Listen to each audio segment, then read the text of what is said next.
hampir 2 tahun lebih berkunjung di 8 kabupaten, 155 kecamatan, dan lebih 1.500 desa dan kelurahan. Saya melihat secara langsung apa yang menjadi harapan, mimpi, dan keinginan masyarakat di Banten, berkeinginan dan juga persoalan yang harus saya selesaikan dan Pak Haji Ade selesaikan dalam waktu 5 tahun dengan anggaran yang terbatas. Sehingga oleh karena itu visi kami adalah Banten maju bersama. Tidak ada lagi daerah yang tertinggal, harus maju bersama-sama, harus ada kebersamaan, harus ada kerjasama dan kolaborasi antar seluruh pemangku kepentingan yang ada di Provinsi Banten. Tidak boleh ada satu daerah pun yang tertinggal. Antara utara dan selatan ini dua-duanya harus maju. Maka untuk itu konektivitas antara utara selatan itu harus kita lakukan. Dan ingat bahwa selatan itu sangat luar biasa potensinya, maka harus kita gali. Akan tetapi infrastrukturnya yang selama ini sangat kurang. Maka untuk itu jalan poros desa akan kita lakukan di sana. Tidak boleh lagi ada pengkhianatan kepada rakyat, tidak boleh ada lagi daerah yang terabaikan, tidak boleh lagi ada masyarakat yang termarginalkan. No one left behind. Tidak boleh ada masyarakat yang ditinggalkan. Keadilan dan pemerataan harus kita wujudkan. Oleh karena itu, visi dan misi ini merupakan panduan kita. Saya tidak menyerang siapapun. Saya mengajak kepada semua untuk taat, patuh kepada hukum yang berlaku. Dan saya meminta kita untuk komitmen teguh memajukan Banten, teguh untuk menciptakan keadilan, teguh untuk menciptakan pemerataan. Makan malam pakai sambal terasi. Duduknya di kursi jati. Kalau Banten mau maju, gubernurnya Andra Dimyati. Ya mudah-mudahan Banten menjadi maju. Assalamualaikum warahmatullahi wabarakatuh. Kembali berjumpa dengan saya Bustami Narda. Sahabat BN, Pilkada Provinsi Banten yang diikuti oleh 2 pasangan calon. Nomor urut 1 Airin Ade, nomor urut 2 Andra Soni Dimyati. Kelihatannya sekarang ini dalam perjalanan kampanye yang sedang berlangsung sekarang ini, semakin hari tampak semakin sengit. Semakin sengit persaingan ini terlihat di tengah-tengah publik. Namun demikian sahabat BN, tentu saja kita melihat mana kemungkinan yang akan memenangkan pilkada ini. Tentu saja publik telah dapat melihat setidaknya mengira-ngira dalam perjalanan penyelenggaraan pilkada Provinsi Banten yang telah sampai kepada tahap penyelenggaraan kampanye sekarang ini. Kita yakin publik di Provinsi Banten telah dapat memperkirakan mana kira-kira di antara 2 paslon ini yang akan memenangkan pertarungan sengit ini, yang akan memimpin Banten 5 tahun ke depan. Tetapi yang perlu diingat sekali lagi, ini hanyalah perkiraan, analisa.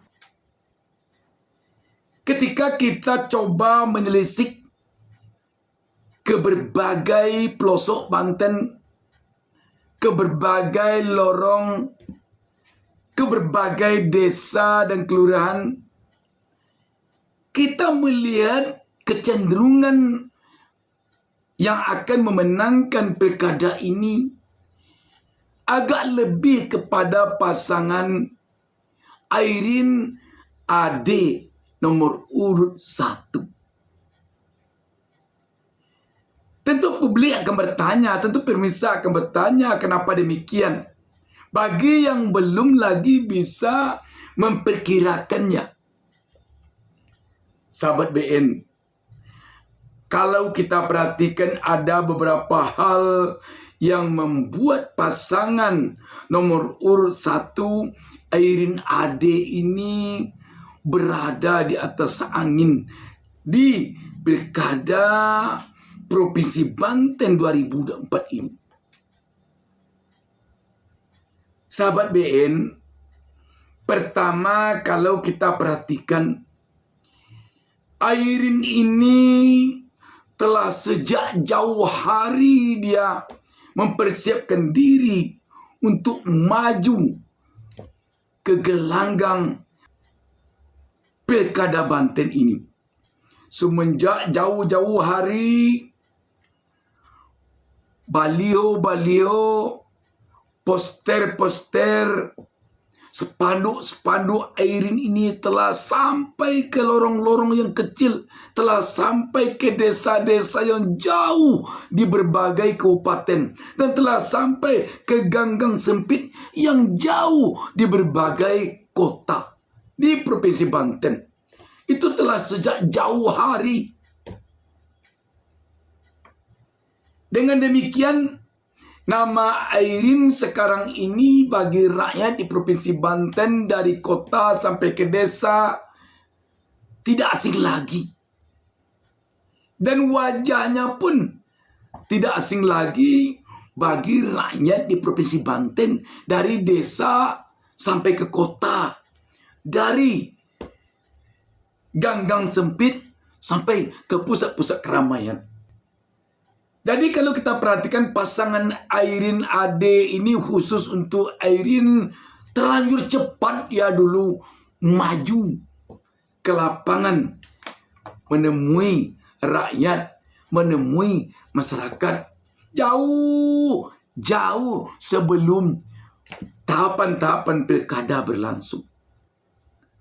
Pergilah kita ke Pasar Petir, pergilah kita ke Pasar Adiasa, pergilah kita ke Pasar Tiga Raksa, dan pergilah kita ke berbagai perkampungan di Pandeglang, di Lebak, di Tangerang Selatan, di Kabupaten Tangerang, Cilegon, Baya, Melimping, Rangkas Bitung, dan lain sebagainya di Provinsi Banten. Kita akan melihat di sana foto-foto Airin dalam bentuk baliho yang besar, dalam bentuk spanduk yang sedang, dalam bentuk poster yang kecil, bertebaran sampai ke halaman-halaman rumah penduduk, sahabat BN. Jadi inilah yang membuat rakyat Banten begitu familiar sekarang ini dengan Airin. Selanjutnya, yang membuat Airin cenderung memenangkan pilkada Banten ini, terlepas dari kekurangan dan kelebihan Airin ini, kita melihat memang keluarga besar Airin tampaknya masih sangat disegani oleh rakyat di Provinsi Banten. Masih sangat disegani.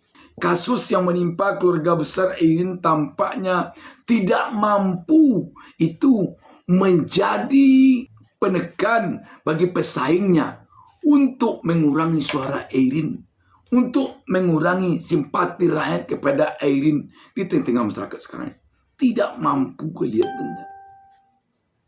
Ketokohan keluarga besar Airin yang merupakan salah seorang pendiri Provinsi Banten sangat-sangat berpengaruh terhadap kecenderungan rakyat Banten memberikan suaranya kepada Airin.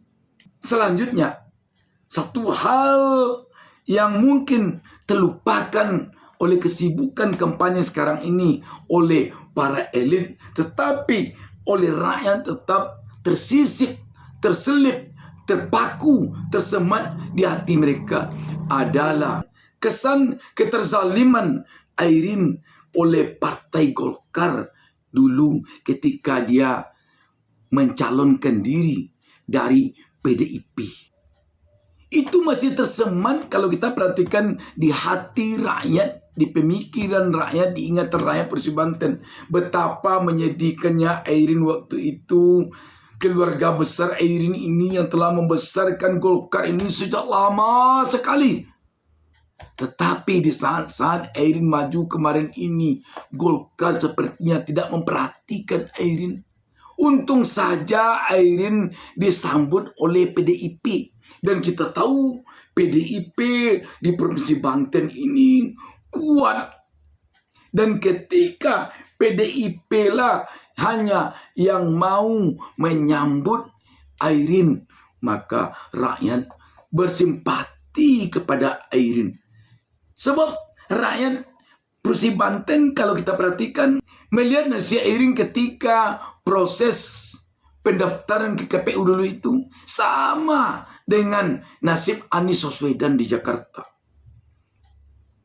Di satu sisi ada paslon yang merupakan paslon dari penguasa, partai-partai berkumpul kepadanya semuanya. Sepertinya partai-partai itu tidak diperbolehkan mendukung Airin, termasuk partai dia sendiri, Partai Golkar. Semuanya masuk berkumpul ke Koalisi Indonesia Maju, termasuk partai yang plus-plus. Partai yang dulunya tidak masuk ke Koalisi Indonesia Maju, sekarang plus-plus ke Indonesia Maju. Sebut sajalah Partai PKS diantaranya. Ini menyakitkan sekali bagi Airin tentunya.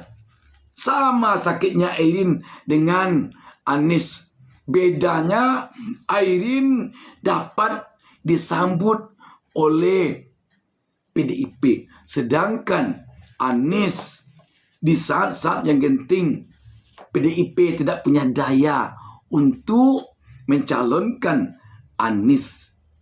Itu bedanya, sedikit saja bedanya. Oh, sekarang kan Partai Golkar telah mendukung Airin kembali. Bagi rakyat kelihatannya Partai Golkar ini berbalik mendukung Airin karena tidak didukung pun oleh Partai Golkar, dalam artian oleh DPP Partai Golkar. Airin akan maju juga. Dan Airin punya keyakinan tentunya, biarlah dia tidak didukung oleh DPP Partai Golkar, oleh pengurus DPP Partai Golkar, tetapi dia akan tetap dipilih oleh kader-kader Golkar yang ada di Provinsi Banten. Sebab Airin dan keluarga besarnya telah dirasakan oleh warga Golkar di Provinsi Banten ini dulu. Pertolongannya, bantuannya, partisipasinya, perbuatan baiknya kepada rakyat di Provinsi Banten. Sahabat BN.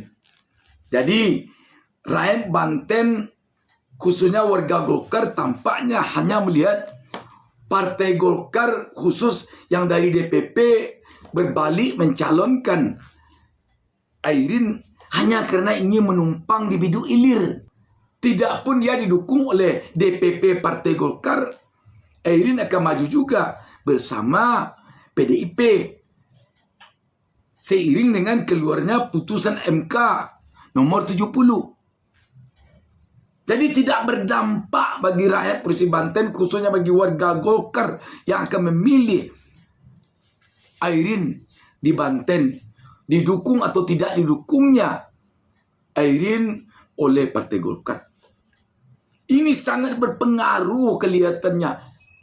Kesan keterzaliman Airin ini bagi warga masyarakat Provinsi Banten.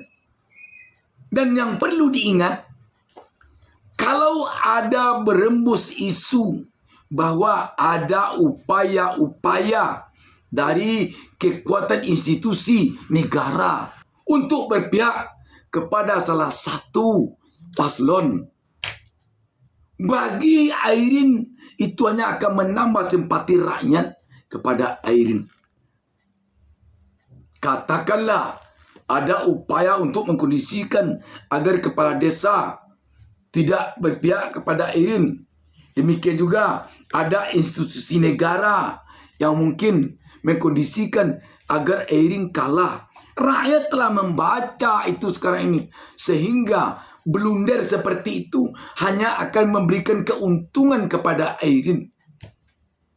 Rakyat sekarang di Banten kelihatannya telah bertekad, di TPS nanti tidak ada satu orang pun yang akan melihat mereka menusuk foto Airin. Tidak akan ada satu orang pun. Makanya apapun pengkondisian yang akan dilakukan, institusi apapun yang akan melakukan tekanan pengkondisian, rakyat Banten kelihatannya tidak akan berubah pilihannya selain memilih Airin Ade. Jadi Airin Ade ini sekarang ini bagaikan air di dalam plastik. Semakin ditekan plastiknya, cipratan airnya semakin keras. Ini mungkin pengalaman bagi kita di dalam proses berbangsa dan bernegara di negeri ini.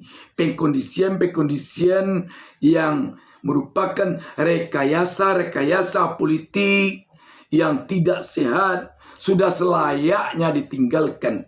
Sudah selayaknya republik yang telah disepakati memegang prinsip demokrasi ini benar-benar demokrasinya berjalan dengan fair. Sahabat BN, sekali lagi kalau kita perhatikan sekarang ini pemilih Banten yang jumlahnya 8.842.646 orang yang terdiri dari 4.460.176 orang laki-laki, 4.382.470 orang perempuan yang tersebar pada 1.552 desa dan kelurahan dan yang terbagi kepada 33.324 TPS.